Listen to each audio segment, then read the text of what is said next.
saya nasihatkan tuan-tuan kata, bila kita menganggap satu peristiwa mak kita tengking kita sebagai ibu yang garang, dan kita nak mengambil langkah menjauhkan diri kita pada mak kita kerana mak kita tak menampakkan kasih sayang, tak ada usaha antara dua pihak, ketegangan tu akan jadi berpanjangan. Dan saya beritahu pada tuan-tuan, bila mak tuan-tuan meninggal besok, tuan-tuan lah orang yang menangis tak kesudah. Saya dah tengok orang-orang yang so called firm dengan mak dia, di kubur dia yang paling bersedih, mana bertahun-tahun hidup dalam kesuburan. Sebab bertegas dengan ibu mungkin menang di dunia, tapi bila ibu tu tak ada, dia jadi derita untuk kita. Kalah-kalah pun tak apalah dengan ibu ni sikit.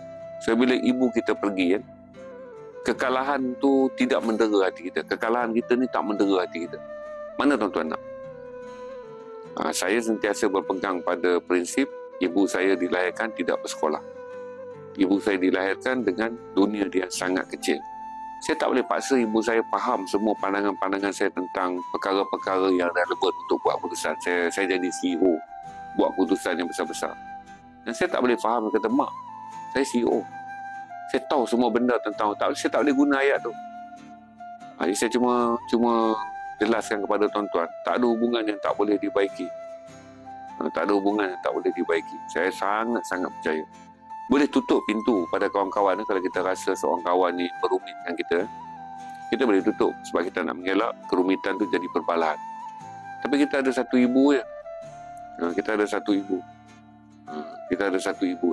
Saya jaga mak saya sampai mak saya meninggal. Sebab saya jahat dulu, anak yang paling jahat, yang mak saya paling susah bela saya lah.